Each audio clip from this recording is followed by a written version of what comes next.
তার পুরো নাম Neymar da Silva Santos junior, বাবার নাম নেইমার সিনিয়র। তিনি ছেলেকে আদর করে জুনিনহো বা জুনিয়র বলে ডাকেন। বাবা নিজেও ছিলেন একজন ফুটবলার, কিন্তু সেভাবে বড় কিছু করতে পারেননি। স্বপ্ন দেখতেন ছেলেকে দিয়েই পূরণ করাবেন ব্রাজিলের জাতীয় দলের খেলার স্বপ্ন। ছেলেকে বড় করে তুললেনও সেইভাবে।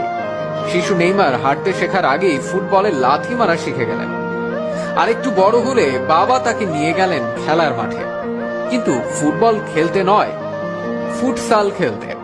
ফুটসাল হচ্ছে ইনডোরে কম খেলোয়াড় নিয়ে ফুটবল। সেখানে চমৎকার খেলে নেইমার সবার নজরে আসে। সবাইকে পাশ কাটিয়ে বল পায়ে জাদুকরী দক্ষতায় মন্ত্রমুগ্ধ করে রাখতেন তিনি দর্শকদের। স্বপ্ন পূরণের পথে প্রথম সাফল্য আসে যখন মাত্র 11 বছর বয়সে ব্রাজিলের শীর্ষস্থানীয় ক্লাব সান্তোস যুব দলে খেলার সুযোগ পান তিনি। 2009 সালে মাত্র 17 বছর বয়সে পেশাদারী ফুটবল ক্যারিয়ারের সূচনা ঘটে। সে বছরই সেরা খেলোয়াড় হিসেবে অ্যাওয়ার্ড জিতে নেন তিনি। 2010 সালে ধূমকেতুর মতো উত্থান ঘটে নেইমারের।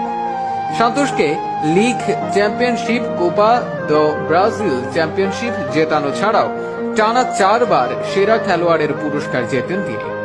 2011 সালে সান্তোসকে 48 বছরের ভেতর প্রথমবারের মতো কোপা চ্যাম্পিয়নশিপ জেতানোর পথে নেইমার এমন একটি অসাধারণ গোল করেন, যেটি ফিফা বর্ষসেরা গোল হিসেবে মনোনীত করে। এছাড়া সেরা খেলোয়াড়ের দৌড়ে শুধু ব্রাজিলের নয়, গোটা দক্ষিণ আমেরিকায় সেরা ফুটবলার হিসেবেও অ্যাওয়ার্ড জিতে নেন নেইমার।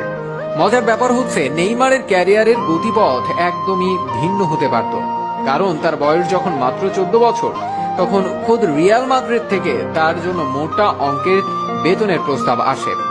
কিন্তু